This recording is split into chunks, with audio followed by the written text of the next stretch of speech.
All right, we are recording now.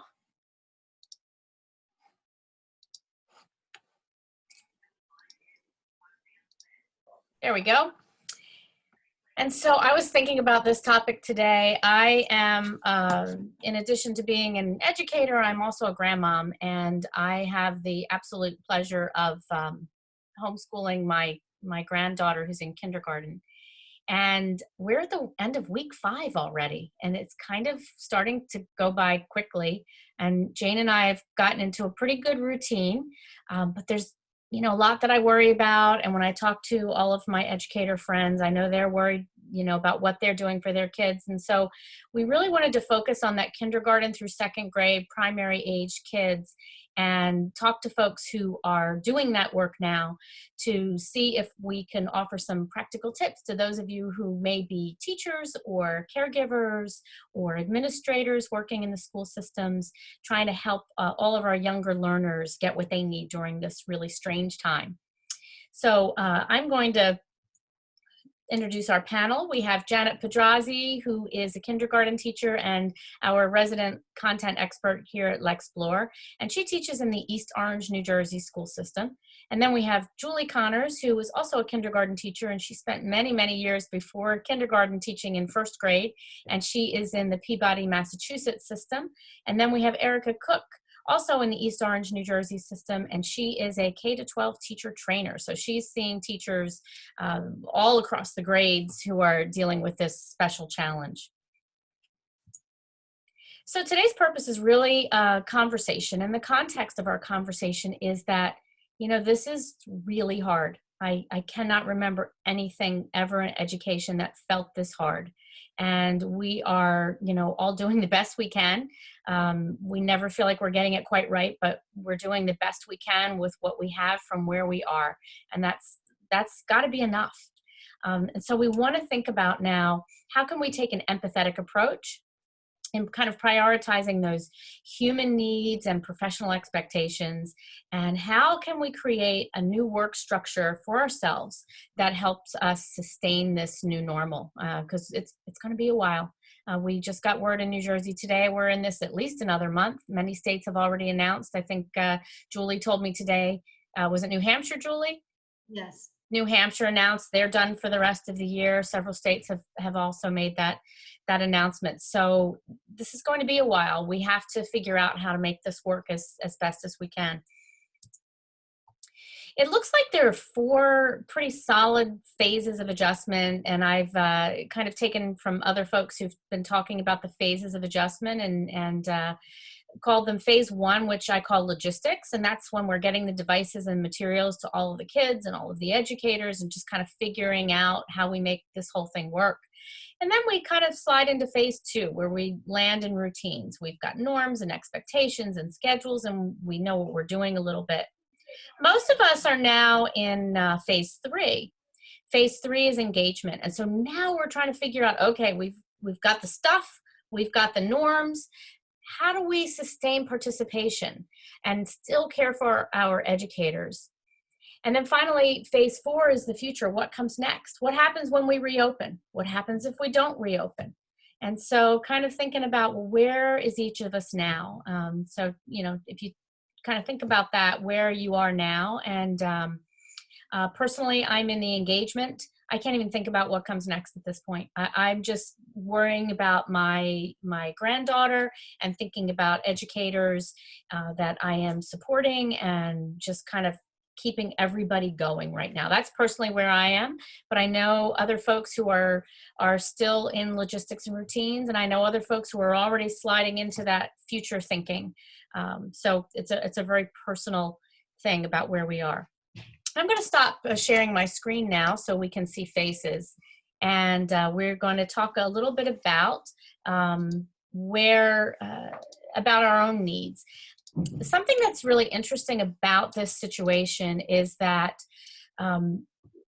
we've never had needs like this before. I was reflecting when we started preparing for this webinar that I was in a district that was heavily impacted by Hurricane Sandy not too long ago. And what was interesting was, even though our district was right on the coastline and we were hit very hard, we had a lot of damage, a lot of people out of their homes.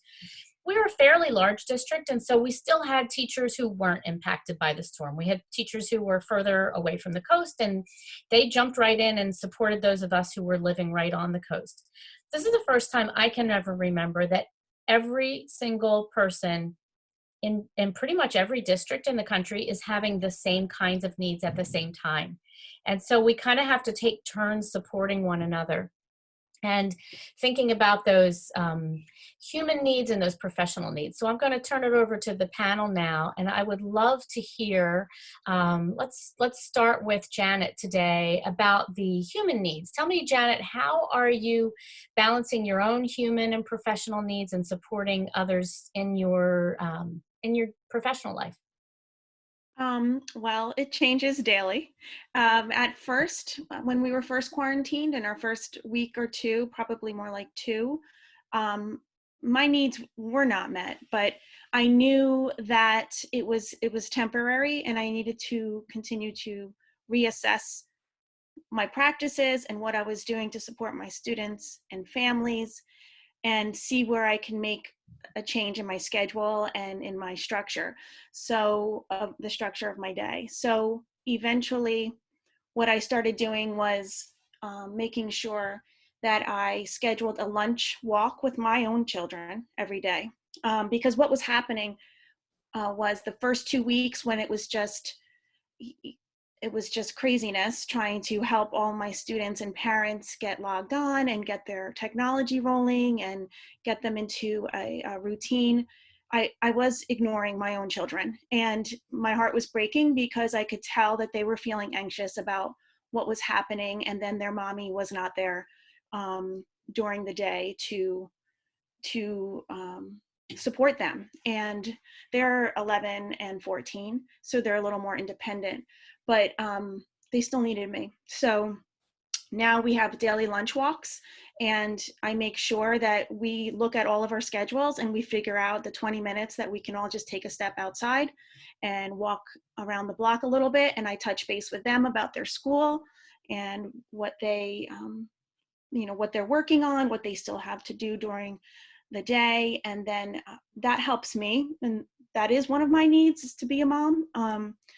And then also, when my work day is done, making sure I get a little exercise and quiet time for myself. But it is a daily reassessment. I have to look every day, and I think to myself, well, today actually being one of those days where it was a challenge. And after I'm finished today, I look and then I make little notes to myself and I leave them on the front of my computer for the next morning to remind me, like, okay, these are some shifts that I can make to make it a little less hectic. Great.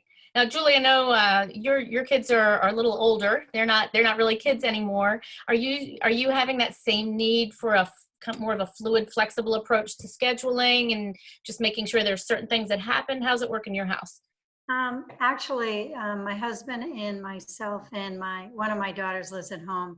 All three of us are using the internet. So in the beginning, it was actually interesting because some of us were kicking each other off. So it's kind of been a balancing act that way. So two are in a room and I'm out in the main area. So that's kind of, everybody goes to their own bunker kind of. But I think I feel for my colleagues that have young children and that are balancing being a mom of young children, trying to navigate this with their professional life as well.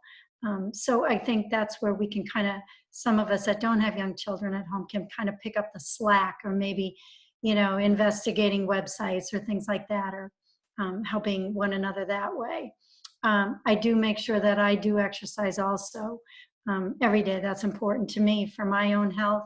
And I think social contact with friends and with family. My family doesn't live around here. So, phone calls and Zoom kind of cocktail parties, those really help. And they really, I think, boost our mood to have social contact. Even though we can't be with each other physically, we can be with them through social media, through phone calls or as I said, Zoom conferencing calls. And that's really helpful, I think. Great. Thank you. So Erica, I know you're supporting a lot of educators in your district and trying to help them with this balancing act. What are you seeing? What is your role as someone in that capacity? How can you help teachers in your district balance those needs? And do you have to step in and tell them it's okay, we got this sometimes? Absolutely. I think especially in the beginning, as Janet said, it was all so intense and teachers really wanted to be doing the best job they could possibly be doing right from the outset. And I had to remind some of my colleagues that this is all brand new to all of us. And if you're not a perfect distance learning teacher in the week one, it's okay. And that we will continue to get better and we will continue to support each other. I've done a lot of what Julie said in terms of vetting sources and resources for teachers, making sure that they have access to as many different options as possible. Even for myself as a trainer, I do have a son at home who's almost 13 years old, and having to kind of support him. I have a colleague who her children are adults. And so although they're home with her, she doesn't have to manage them as much. And so she has stepped in on my behalf and the other trainers' behalf as well to say, okay, there's something that has to be done in the evening. I can take that on so that you guys can be mommies and daddies at home as well. And so I think just reminding our colleagues that this is a team effort. We're all in this together, kind of in the same boat, learning the same skills at the same time, has helped to ease the pressure for a lot of the teachers in our district, I think. Great. Well, let me stay with you then, Erica, on the next topic. So our next topic is the practical tips. So thinking about some things, if people come away from this webinar with just some things, oh, I could try that. What kinds of things do you put in place in your district? What are you telling your educators that you're supporting to do? How do you just make this all work? Right. So one of the things that we've really been encouraging teachers to do is to record themselves, even if it's just to do like a quick little meet and greet with your kids or a check-in, or if you want to record your mini lesson.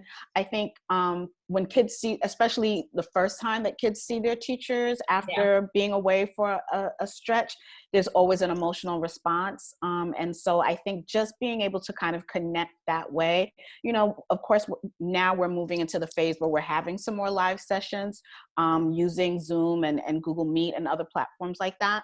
But certainly just connecting on a personalized level with our kids, the same way that we would in our classroom, right? We wouldn't want to just kind of hit the ground running every day with assignments and schoolwork without connecting emotionally and personally to our students. And so I've been encouraging teachers to do that as well, through all those platforms, the Google platforms that we've been using.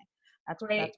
Mm-hmm. Yeah, I can tell you from grandma, my grandma role, my granddaughter Jane, when she gets to see her teacher on just a recorded message or just hear her on a recorded message, she just lights up.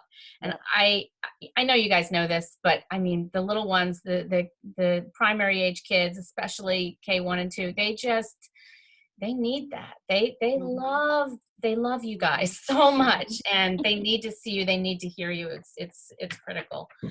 So Janet, what kind of tips do you have for teachers who are trying to make this all work? I think one that has helped me a lot is, first of all, the structure of my day, and it is fluid because I keep changing that, and also structuring my lessons and the different modes of delivery. This week I started with a launch to the week lesson that I recorded, which I felt better because I felt like it was framing out the week more when I just went over the main objectives for the entire week.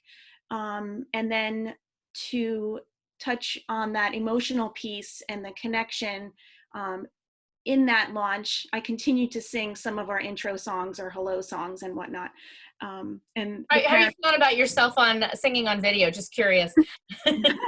I'm getting used to it. At first it's so awkward, but now I just talk to it like it's my students. But the parents really respond to that, and they send messages saying, the kids really enjoy hearing the songs that they sing from the classroom. But I think what's helping me now at this present moment is delegating. You know, remembering that it's not all on me. You know, I think as teachers, we take our students as our responsibility 100%, and we put it on ourselves. And I was struggling with making contacts with some parents, and then I reached out to someone, the coach in my building, who she's wearing a million hats, as we all are. And so she was helping me reach out to these parents, and then contacting my administrator, making sure she's aware, but delegating in that way. And then I have an assistant. So at first I needed to do it all myself because I needed to figure it all out, you know, and I needed to get a good handle on what this was going to look like. And now as it's flowing a little bit more, I gave her some more, you know, small responsibilities today, and that felt better. Wait, so you get to delegate. That's a cool way to look at it. I love it. I love it. So Julie, what are you finding? I'm thinking about, like, I know you're a stickler for, you know, lesson plans, really solid lesson plans. So and all of you are, but I just remember visiting Julie's classroom a few years ago. And so tell me what lesson planning looks like for you now. And are your requirements the same? What are you doing as far as that goes? As I said, I think there's been a learning curve, and the key factor for me has been ongoing communication with parents, either through emails. We have a communication tool that our school uses called Dojo. Some school systems use Remind, Google Classroom.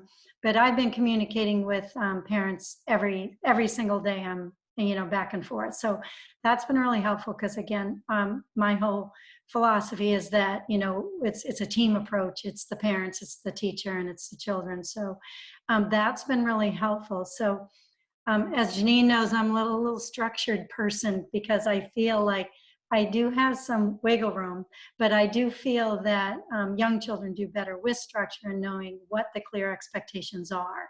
So in the beginning, I did do a couple of the videos of myself, like doing a read aloud or just kind of just saying hi to them, and they really appreciate it.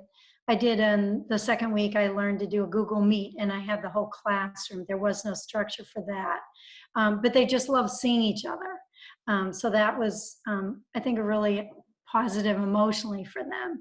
But what I have done is I've kind of established a routine for them and for myself, and I had parents sign up. I have all my students except two who we're trying to get in touch with are checking in with me for 15 minutes on Monday and Tuesday. Parents signed up and they are reading to me, and I'm going over sight words with them, and that's an individual one-on-one, and that schedule is the same each week. They have the same time slot. And then on Wednesdays and Thursdays, I'm doing small group, and again, the parents, and that's more of a structured lesson plan, and the parents have signed up for a time that works for them because obviously they have sometimes older children who require you know, more time on devices, and sometimes these families only have one device in the household. So since that routine has been established, that parents seem to be kind of much more relaxed about it, and the kids know what to expect. So that's been very helpful. Do you require them? I love that routine. So I want to make sure I got it right. So the parents, you kind of keep office hours, and then so there are times when they can sign up within those hours to meet with. Now it's not the two time slots I had them sign up for were times to Monday and Tuesday. They picked a time, and it's a 15-minute increment where the children sign on through Google Hangout or Google Meet, and so it's face to face, myself and the child, and I review flashcards with them, like sight words or foundation cards, and they read to me. Either they have a book at home, or they choose one from Raz Kids at their level. So it's a quick 15 minutes. And for example, Johnny signed on Mondays at 1 o'clock. So every day at 1 o'clock, Johnny and I have a Google Meet together. Gotcha. And then Wednesday or Thursday, I have 4 to 5 children at once. And that's when I'm doing a small group, whether I do a read aloud, Um, you know, a lot of times what I've done is I have to have a follow-up, obviously, for a book. I have to, almost like a reading response for template. So I will post that on Google Classroom or the Dojo, which we have. So parents are able to download that ahead of time if they have a printer, or I tell them they can use a plain piece of paper. So that's more of a structured lesson time with 4 to 5 kids Great. once a Okay. week. Okay, so you've just set up those routines for families, Yeah. and we know Janet's sharing a lot of responsibilities. How about tech for you guys? And anybody jump in here. Are there certain you mentioned Dojo, Google Classroom. Are there other tech tools that you guys maybe have repurposed that you're? And again, anybody jump in if I they. just, One of the things that our school is doing, we have 8 elementary schools in our district, and our school has developed a template, and the principal posts the template every Monday on they call it the dojo, so all the parents can see it. And what it is, it's a template for each day of the week, for all the different curriculum subjects, and we put ideas or lessons in each week for that. And we tell parents it can be fluid. They're just suggestions, they're just ideas. A lot of times there's links to websites in there. So every Monday, our school, you can click on whatever grade you are, and the template will come up for you where we have new ideas, new suggestions. That's been very helpful. I know other schools have used what they call Padlet. Are you familiar with Padlet? Don't Where know that one. they have ideas also. It's not as, I don't know, the template we do is almost like a grid, and it's like math on Monday, you know, math, ELA on Monday, writing on Monday. The Padlet's just kind of ideas in the different subject areas. And I know a lot of districts are using that. Okay. How about in East Orange? What kinds of things are you guys using? well, we have Google Classroom, and that's a school-wide thing, and then specific classrooms are doing that. We found it a little bit challenging for kindergarten, so we're supplementing it. We started off with just the school Google Classroom, where we post the week's assignments for our kindergarten, and then we contact and we post the same daily assignments, but every morning on the dojo. But this week we started with Flipgrid, which Okay. which is new to me, but I absolutely love it, and it it really brightened my day, because to see all my students, they post responses to what I plan to do, literature responses and comprehension responses. But today I just had a general question, because we're working on a rainbow project that we're going to present at our meeting on Friday. So they had to talk about how rainbows make them feel. And it's a little video response. And then I can actually, you can create an assessment rubric, and you can send feedback. So their little videos that were coming in today were just pure joy. So I think I thought it worked really well. I'm new with it, but I liked it a lot for the younger kids, and I think they were super excited for this one particular activity when they had to talk about rainbows. It was just a class activity, so they can see each other's responses. So you can see that they're watching each other's videos over and over again. But then when I do academic work, it'll be private and they can't see each other's. But I figured every Friday we do a class Zoom celebration. And so this Friday, we're doing How Do Rainbows Make You Feel? And we're going to talk about how we're showing our appreciation for our heroes. So I thought that was a nice little tie-in, and it's been great. Nice. Well, you know, one of the nice things about this situation that we have found ourselves in is that it is an opportunity to try some new things. Now that we are, most of us, in that sustaining kind of phase, just about every ed tech company out there is offering their stuff for free. And Mhm. so it's a really exciting time to just try some things, even if you're a teacher in a district that maybe has been reluctant or didn't have the resources to purchase a lot of the tools that are out there. As a teacher, you can just get an individual account to tons of stuff that are free. So something to think about. It doesn't have to be that you just have to use what you already have. You can get some new things going to inspire yourselves and your kids. And if I can just add, Janine, quickly, Yeah. that what I've noticed is that teachers are helping each other out so much. That's Right. one of the most positive things I think that has come out of this whole thing, that teachers that are experts in things like Flipgrid or Edpuzzle or whatever other, platforms that they've been kind of playing with on their own, or all of a sudden now, well, I'll do this PD from my school, at 2:00, anybody that wants to jump in on this meeting, and I'll show you guys how I use it. And so now all of a sudden, teachers are showcasing, their skills and Oh, their fun. and administrators and everyone else is really seeing, that the teachers are really, really capable and doing a lot of great things to make this situation Well, work. that's exactly what happened. I work I have phenomenal colleagues, and we're an amazing team working together. But then there are other schools where there's just one kindergarten teacher and they're all alone, and they always reach out to us. And of course we welcome them in. And so earlier in the week, one of those teachers reached out to us, and my another teacher and I got on a call with her just to offer her support. But then she started explaining to us how she's using this Flipgrid and showed it to us. And so now we're using it. And it's been great. And then we'll be doing a broader district-wide training on Flipgrid coming up in like another week or so. Perfect. Oh, wow. That's Yeah. exciting. Yeah. That's I really really think we are our best resources. We really are. Mhm. And I've been on Zoom calls with other kindergarten teachers also in some of the other schools in the district. And you just learn a lot from each other. I really think that. It's really interesting that with the younger learners, because, teachers of younger children, let me see how I can put this, haven't been known for their enthusiasm about adding technology to their classrooms. So, Mhm. so probably the older the kids are, the more likely teachers are to engage in high-tech tools. And so teachers of younger learners, you guys are not in this category because you have embraced it early on.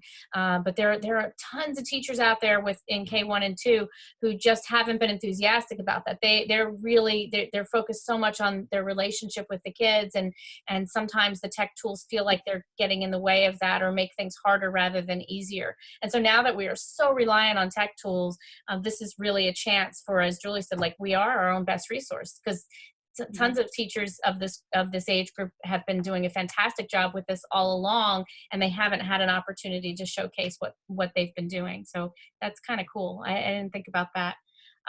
So switch gears a little bit. I want to talk a little bit about the kids who are struggling, and thinking about who's showing up and who's not showing up, and I think a lot about this because I'm with Jane, every school day we're together and we're working on these things. And I find myself thinking a lot about those kids who maybe don't have parents who have the time to work with them. They may be dealing with issues on their own. And so I guess I want to know, how do you know which kids need some extra support? And how do you make sure that kids get that support? It's like, who are the kids who are at need right now? And what do you do for them? I'll start with you, Janet. I think, day one of Q Life, I knew the four that I needed to keep an eye on very closely. How did you know that? Because you just started.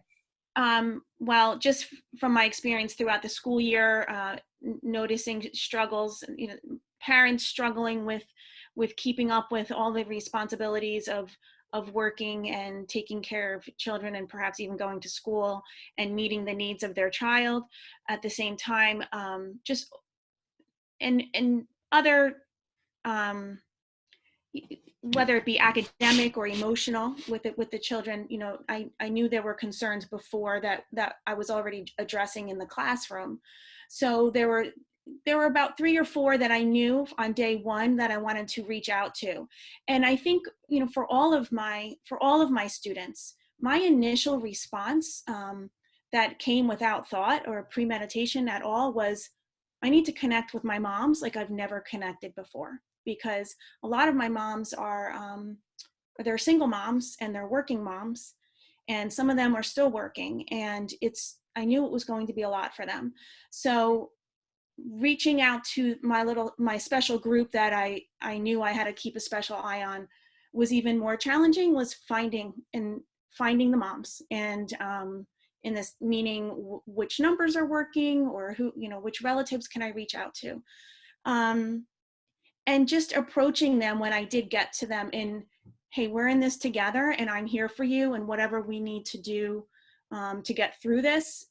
And with one particular child, she ended up at her grandma's house, and so I just got a hold of grandma's number, and I call grandma's house at least every other day, sometimes every day, just to check in and say, today we're going to work on page 46 in the phonics book. Just the prompting to help them continue and move forward.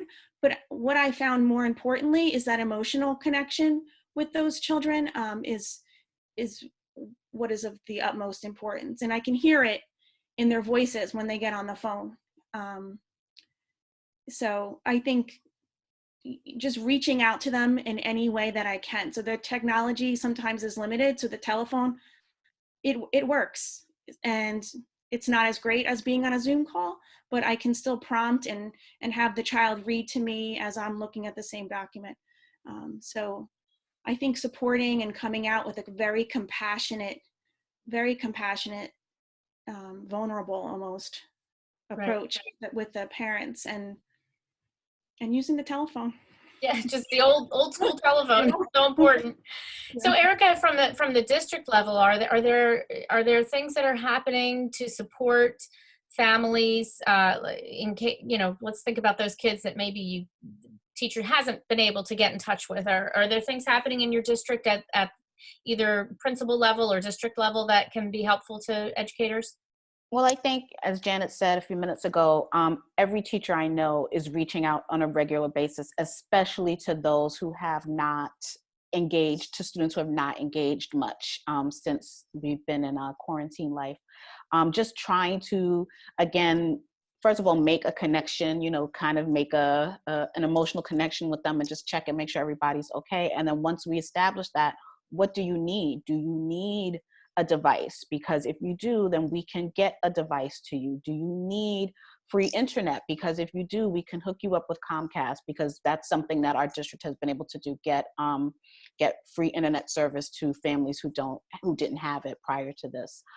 So just kind of checking in on the individualized needs of students and their families, making sure that if they need meals, right? We have, I think it's 5 sites in our district where kids and families can go every day to pick up a breakfast and a lunch between the hours, I want to say it's between the hours of 8 and 11 or 8 and 12 every day. So they can go. And so by us making sure that those immediate needs are met, then now we'll start to see that students engage more. The other thing that teachers are recognizing too is that asynchronous piece, right? Not mandating that everybody be in the session at the same time every day, because there are some homes where there are 3 or 4 kids and 1 computer, and so they can't all be on with their teacher at 9 a.m. But if I, as a teacher, present the content, and then you get on at any time that you can, student, and watch my video and read the article and respond to my questions, then I'll know you're still, engaging in a genuine and meaningful way. So I think just being responsive to the needs of the students and their families is really what the district has tried to do. Yep. We forget about the how reliant so many of our children are on the school for meals, and all those things that you just assume are always there. Yeah, so that's important. Julie, I know you had a couple of students who were kind of missing in action in the beginning. So tell us what you did about them and how you handled that. They are still kind of missing in action, to be honest. So I've reached out several times and left messages on the phone, emails, through Dojo. So now I'm at the point of I'm utilizing resources. I'm contacting the guidance counselor. I'm contacting the principal because I'm concerned. I'm contacting, the adjustment counselor, and it's kind of their time now to step in, because I've tried to reach out either, personally on the phone or through email or through personal dojo, and I'm really not getting any response. So I'm, as I said, utilizing resources now for Right. that. So you're kind of thinking of it like these are kids who would have chronic absenteeism, right? I mean, the same way you had, if you have a kid missing for 10, 15 school days, Exactly. You would you're not going to be handling that on your own. No, you would follow the same protocol. Right. Exactly. I think sometimes I've talked to some other teachers in other places, and it's like, because they're not in the same building with these people, they've forgotten, wait a minute, this kid's been absent for 3 weeks now. So what would I have done if the child was absent from my class in the physical location? And those are the same things I have to do. All those resources are still there. That's right. They're just Exactly. dispersed, right? And So the guidance counselor even mentioned, I was talking to her today, and she said, even, they might have the truant officer do a drive-by and just make sure everything's okay. So yeah. again, it's just another, recess you can utilize. Great. Yeah, we have to remember those high risk kids are still our high risk kids. Their needs Exactly. are even more so than they were before. Mm-hmm. So let's talk about our different instructional modes. So Janet touched a little bit on it a little while ago, and I know Julie, you talked about it in your routines as well. I'll stick with you for a moment, Julie. I'd love for you to talk a little more about the small group video counseling, video conferencing. Sorry. So I can't even imagine doing small group instruction with 6-year-olds on Zoom. Like I don't know what that looks like. Can you help us understand that? You have to have a lot of patience. Well, to be a kindergarten teacher anyway, right? And you set up norms, and you review those norms before every meeting. They're the same ones about being respective listeners, just like you would in the classroom. And we start that meeting every day like that. And I try and kind of keep a couple of the same routines that they know about in the classroom. Like, we always start our day in the classroom with a morning meeting where we do calendar, but I don't have a calendar here. So we talk about what day it is before we get into the meat of really the lesson. And then we have what I call headline news.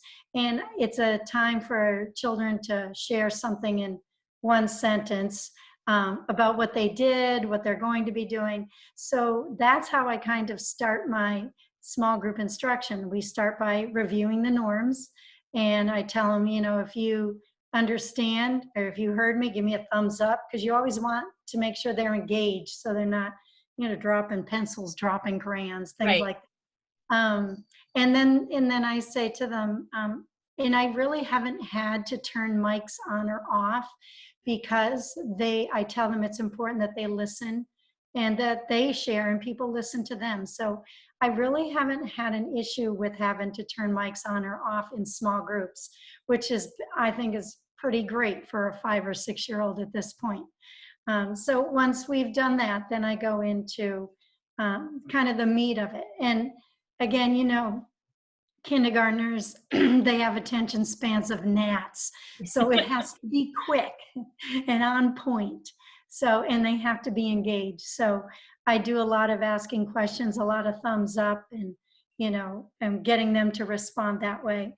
I make sure that they can see exactly what I'm doing, and I'm asking them constantly. I've done it a few times now, and I've used a book. One time we did a nonfiction. We also did a fiction story, and then I'm having them respond. So one of the things I do to try and make it more successful is I send a dojo message to those children's parents who are coming to that meeting an hour before, to remind them about the meeting, and also to remind them the materials they're going to need for the meeting. So you're trying to set it up to succeed.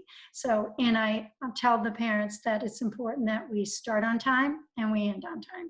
And they Do the parents stay with them for the whole time?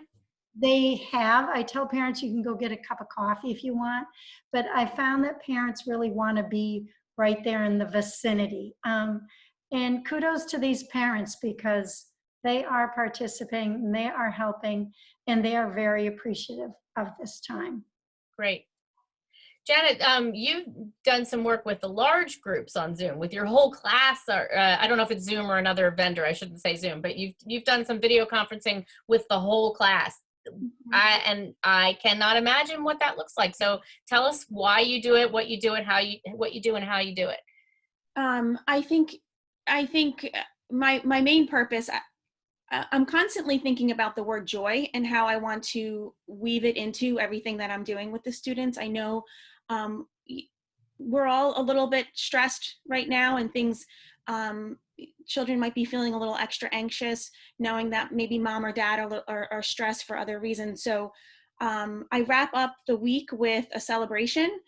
So that's primarily what you're using the large group for, is celebrations?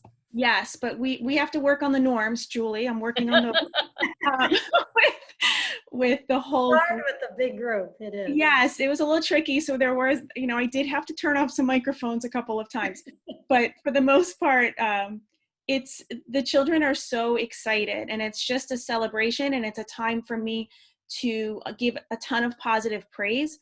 But what I found that I'm doing is the first 2 minutes, the moms are there and they're sitting behind, and they're just as happy as the students are. And I just, say hi to the moms real quick, and I give them a little brief update about things that might be changing next week, and new initiatives, new things that we might be implementing.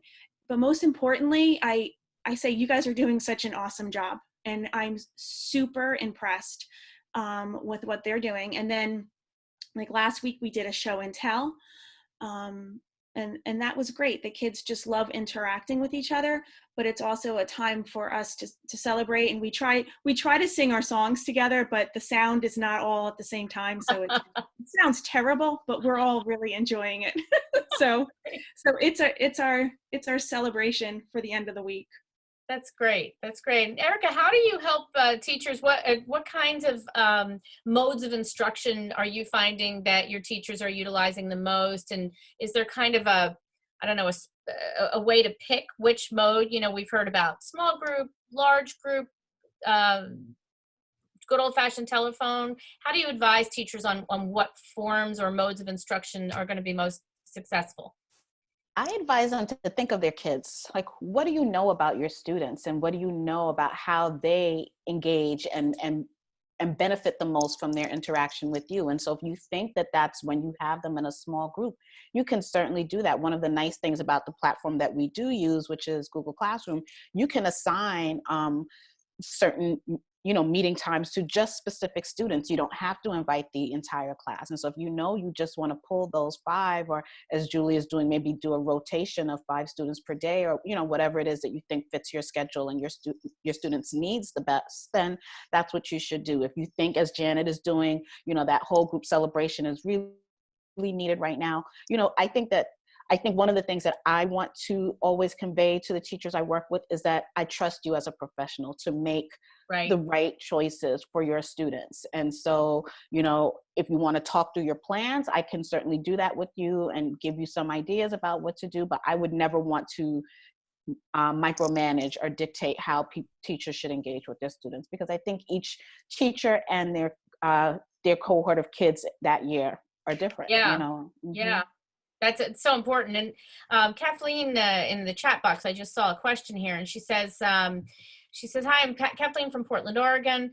I teach first grade general ed, and we are unable to use live video platforms. So they can't use these things that we've just been describing. So I'm curious to know how you would best meet the needs of your small groups. So I'll throw that out to the group. Do any of you have some advice for Kathleen?"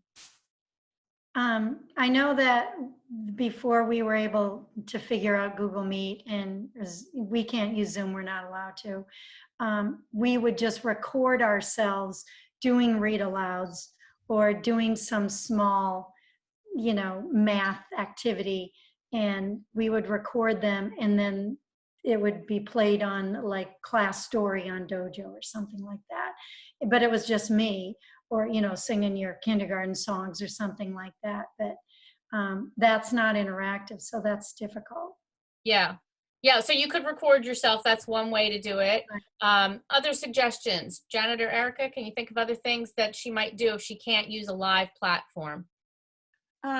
Well, I'm thinking the flip grid. I'm not sure if she would be allowed to use that, but I think it's such a great tool so far in my experience, and it's nice to capture the kids live with their responses, because then you can tell how much is being prompted or not prompted by the caregiver in the room. I think, yeah, I'm just thinking that video response is helpful, and it's a lot. It seems to be a lot more user friendly than what I was trying to get the parents to do was, can you have I was asking them, can you have them upload a video of them reading? And I think parents were struggling to upload the video to Dojo, where this Flipgrid is, they just open it up and they can hit record. It's within the app, so it's super easy for them. I'm Yeah. not sure if she would be allowed to use that or not, but. The other website, if you're probably first grade, you're familiar with Raz Kids. Are you familiar with Raz Kids? Because there's a feature where a teacher can assign a reading, a book at a specific level where you feel the child is, and they can record themselves reading the book. To read it, they can record the retelling part of it and take the comprehension quiz, and then the computer almost can score it. So it's just a way of hearing the child do that through the website without actually having the interaction. Yeah, I can tell you from my perspective as a grandparent of the district where Jane attends, they are not using live platforms either for this age group. And so they've done what Julie just described on Raz Kids. And what we really love, it's such a simple thing. They use Classdojo, and the principal of the school every morning does his morning announcements the way he normally would. And so we start our school day with morning announcements from Mr. Beaumont. We do the Pledge of Allegiance, we hear a joke of the day, we get the weather report, just like we normally would. And just that simple thing, it's a minute from the principal every day. And if your principal's not doing it and you're a teacher, you could do it yourself. But just some little 1 to 2 minute ritual to start the day on video. And Jane absolutely loves that. That's like a really exciting part of the day for her. So just those two little things. And today we got a video from her teacher, which was really cool on Classdojo. So the one-way stuff still has a huge impact, even if you can't do the live platforms. The closer you can get to that relationship, the better. And you have the visual. The visual, yes. If you can do that, it's fantastic. All right, let me see what my next page is here. 1 second. So I want to talk a little bit about learning goals, and I'll again go to my own experience with my granddaughter. We've decided there are 2 guiding principles that we're kind of living by, and one of them is that there's no tears. If the academic lesson is resulting in tears, we switch gears right away. We just have decided as a family that none of the academic gains are worth the pain. And we're finding that the more we kind of do traditional school, the more apt it is to be a reminder that things aren't right. And so it's been eliciting tears. So we've kind of shifted away from things that we know are going to cause tears. And the second thing is we've been thinking a lot about how she's going to remember these days. Is she going to remember it as a stressful time?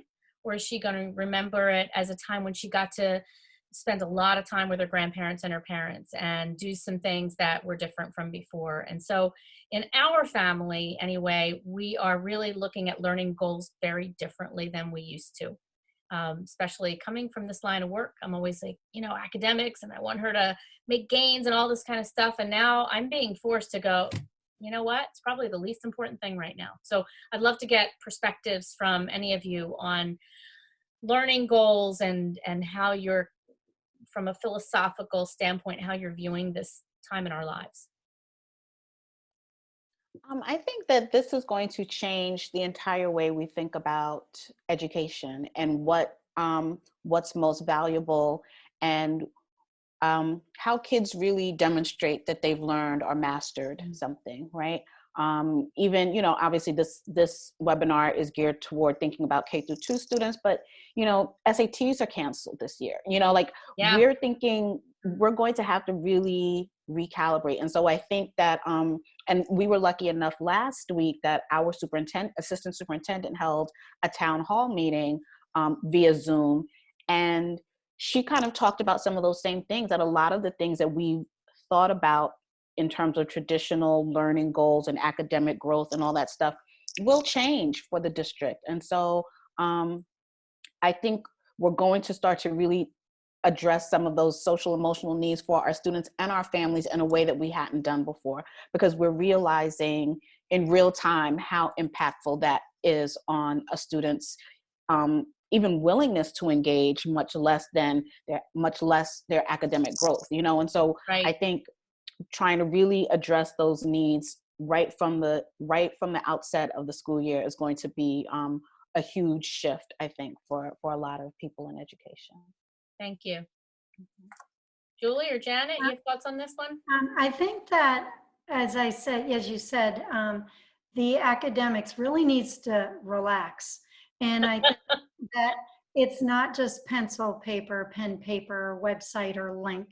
That, you know, you can learn a lot by baking or cooking dinner with your children, and they can use measuring cups, and they can use, you know, that's all part of it. And even just like looking out my window, I'm seeing so many more families riding bicycles that I haven't seen in years. I'm hearing from my students, you know, Mrs. Connors, my mom took my training wheels off. I'm learning to ride a bike on a two-wheeler. So I mean, that's all great things.